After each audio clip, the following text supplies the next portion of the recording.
Hello YouTube, I'm very well aware it's been since August since I last did one of these videos, and this video is going to be slightly different from the past few videos that I've done because there are no VHS tapes in this. The reason there are no VHS tapes in this is because I've had to put a stop to collecting them at the moment. I've still got the VHS collection. Obviously I'll still buy videos that I've come across them in chart shops and stuff, but I don't live at home anymore. I live at university, and obviously if you've ever lived in a student flat, you'll know that there isn't really much room for videos. So I've not got a VCR here. I've just got a PS3, so I've just got DVDs and stuff. And obviously I can't be collecting videos while I'm at a uni flat because, for starters, there's no room to keep them, and even if I did keep them, it'd be literally impossible to actually get them out of here once I move out when I finish uni. So that's to be avoided. So I will still keep buying videos over the Christmas holidays and stuff. When I'm at home, I'll probably buy a few off eBay. I'll go to car boot sales when I can, but for the next year or so, at least until next summer holidays when I spend a lot of time back at home, there's going to be a severe lack of videos, and I will try and do more openings when I'm at home for the weekends and stuff, but I can't guarantee anything. So with that out of the way, this is an exclusively cinema ticket update. I've got plenty to show you. I've got absolutely loads of cinema tickets since I last got here.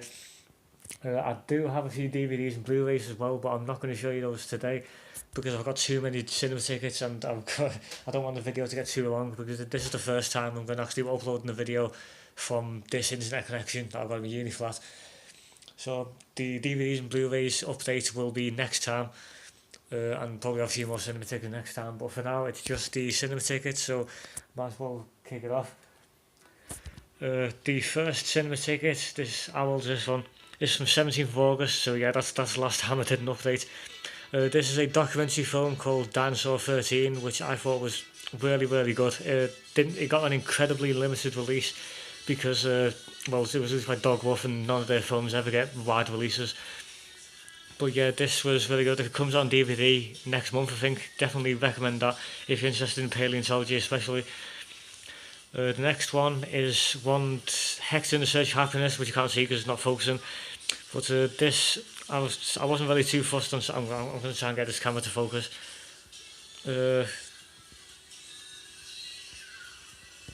Right. Is that better? Yeah, that's good enough. Yeah, I wasn't really fussed about seeing this. I just saw it because I was bored and it was the only film on at that time. It's all right. I wouldn't really recommend it. I mean, if it's on telly or something and you're bored, then give it a watch. It's a decent film, but didn't particularly think it was great. The next film that I've got really was great. I was looking forward to this film for about 6 months. Finally came out in the UK, and it was definitely one of the best films I've seen this year, and that was The Congress, which is a live action / animation film from what's his name, Ari Folman, who also did Walter Bashir, which is a brilliant film that you see as well.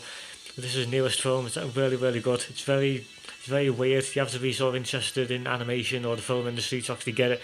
But if you are either of those, then I'd definitely recommend picking this up. Apparently, Studio Canal have actually cancelled the Blu-ray release of this in the UK, which pisses me off a bit because it's definitely not the first time Studio Canal have cancelled the Blu-ray of a film that I like. So I'll probably have to import the Blu-ray when it comes out from America, which I think that comes out on the same date because I know it's released in cinemas around the same time. But yeah, definitely check that out, even if it's just on DVD when it comes out. It's definitely one of the best films I've seen this year. The next film was focus is doing me head in. Sin City, the first one, which was re-released just before the sequel. I had seen the first Sin City before, of course. It's a very popular film, a very good film, in fact. But I hadn't seen it on cinema. I was very lucky to catch this on when they showed double bill. As the slash indicator, it was in a double bill with the second one. I didn't see the second one until later on, and I'll get to that in a minute further down the ticket file. I just saved the first one, and the first Sin City is very very good film. Would recommend it if you haven't seen it. BBC Three tends to show it like every month, so probably on there. There's a few old films actually. There's quite a theme in this. There's a few classics in there as well as just new releases, so look forward to them. The next one, the ticket is absolutely battered, as you can tell. You can barely tell what the title is, but it is actually Dawn of the Planet of the Apes, which I saw quite late on. I think this was the second to last showing of it that happened at my cinema. but I thought it was as good. I didn't think it was as good as the reviews were saying. I definitely thought Rise of the Planet of the Apes was much better. Like, without question, the first one was better, but that's pretty decent. So I'd give it a go. But I didn't see what all the hype was about really. I mean, it's a good film, but not amazing or anything. Andy Serkis is good, of course, in the motion capture role. He's brilliant in it, but that's really the main attraction. The next one is Lucy, which it was a got very mixed reviews. A lot of people said it was great, and a lot of people said it was shit. I thought it was quite good. I really enjoyed it. I mean, obviously you can't go in expecting it to be that good, really, because it's Luc Besson films. You got to know you got to know what to expect of his stuff. But if you just like sort of shitey, turn your brain off action films, then definitely recommend giving this a go. I wouldn't have minded seeing this in IMAX actually, because quite visually it's brilliant. So definitely a film made for sort of the biggest screen possible. I saw it on a bloody tiny screen 3, which is one of the smallest in my cinema. So I definitely recommend that. And next up, we have all the cinemas that aren't actually Cineworld, because I've moved. I don't live near a Cineworld anymore, so I've had to sort of sacrifice my unlimited card. And so as a result, I've gone to a load of cinemas that aren't Cineworld. So there's a few, well, I'll get to them as I go on.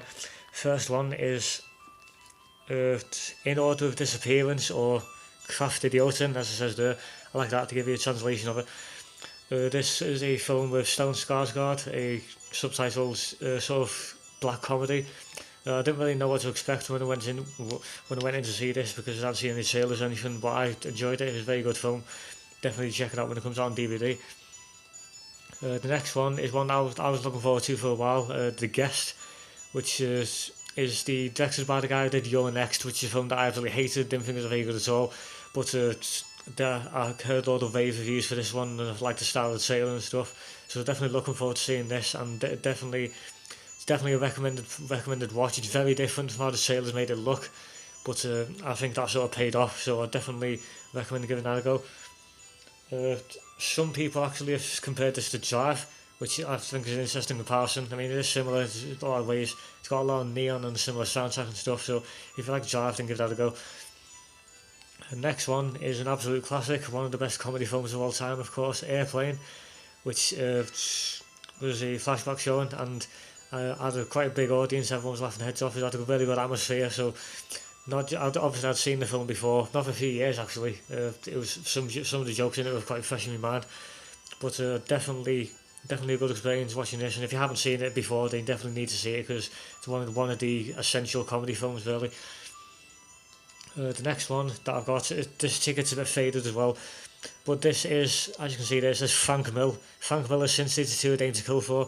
I don't know why it just says Frank Mill on the ticket, but this is the sequel, Dame to Kill For, that I didn't stay for on the double bill there. This was, I really liked the first Sin City, but this sort of didn't really have the same sort of interesting stuff in it. The storyline wasn't as interesting, the characters weren't as interesting, and there's just overall a bit naff. The visual style is definitely there. If you like gore and tits and stuff, then definitely worth a watch, but didn't think it was anywhere near as good as the first one. The next one is another one that I waited ages to see. The In-Betweeners 2, which I saw on the 29th of September. I think that was like almost 2 months after release, was it? I don't know, I'm gone. Trying to get this to focus. It's not focusing. Yeah, there it is. I thought this was funny. I didn't think it was anywhere near as funny as the first one. Again, there's a sort of, I'm seeing the pattern of disappointing sequels here, but yeah, definitely I would give it a go. If you like the TV series in the first one, then it's definitely worth a watch. It's the same sort of humour and still funny, but I just didn't think it was quite as good. I thought it was probably the weakest In-Betweeners thing so far. The next one is another classic film. This was Grimfest 2014, which is a horror film festival that happens in Manchester every year. Definitely recommend, if you're ever up in Manchester around sort of late September, early October time, definitely check out some of the stuff that's shown at Grimfest. There was a lot of other stuff shown that I couldn't make it to because the times conflicted or it was too expensive. But the first film that they showed was Nightmare on Elm Street, the classic, which has now lost focus again. I'm gone. No, it's not focusing. But this is Nightmare on Elm Street, the classic film from 1984. I think it was 1984. and this was again one of the essential horror films. Really, if you're a horror fan, then you have to have seen this. So you've probably seen already, so I don't really have anything much to say. I still haven't actually seen the remake of Nightmare on Elm Street. I've heard from my mates that's absolute shit, but I've never seen it myself. I've not heard many good things about it. And the next one is a film from David Cronenberg, Maps to the Stars, which I did see the trailer for this. I saw the trailer before In Order of Disappearance, and I thought it looked quite interesting, but I didn't really know what it was about. So this is a pleasant surprise. I thought this was quite good. Definitely, probably 8 to 9 out of 10. And it's not really a film that I can talk about. I'm sort of spoiling certain things, and it's sort of difficult genre-wise to define it, but it's definitely a film that I'd recommend watching, even if it's just like a rental or something. The next film, I'm getting close to the end now. Next film is 71 with Jack O'Connell. I did see loads of trailers for this in the run up to it. I was looking forward to seeing this, and it's definitely a very good film. It's incredibly intense for starts. Definitely sort of in the same British gritty filmmaking sort of vibe, and I can't really think of what to compare it to, but there was a lot of, well, it's sort of like, I can't really, I'm sure there's a film that I know is similar to, but I can't really put it on, get it out on the end of my tongue. Anyway, that's a very good film, definitely check it out. Next one is The Thing, 1982, the classic, not the remake, which I did see in the cinema when it first came out and absolutely hated it. And I think I saw the remake before I saw the original actually, so it sort of gave me a sour taste about the original. But the original is very good. This isn't actually the original is from the 50s, we've not seen that. This is the most well-known version and generally considered as the original by most people. So definitely a good experience seeing this on the big screen. And the final film for today, another great horror film, is The Babadook, which is an independent Australian film that's got a fairly wide release in the UK. I think it's going straight to DVD in America or something, which is a bit stupid. But this is probably one of the best horror films I've ever seen in the cinema. Genuinely, probably the only film that's actually genuinely frightened me in the cinema for a start. And it was really good. It was really different. It didn't rely on gore or jump scares like other horror films did. And it's just great. Definitely see it. It's still in cinemas now, so definitely go and see that. 12 minutes, so that's shorter. I would say it's shorter, but no, it's probably normal time for my videos. So just basically, I will be doing more updates, cinema tickets and DVD and updates, and I'll try and do VHS updates where I can, but obviously I won't have many more to show. So that's basically the notice for this video, and I'll see you next.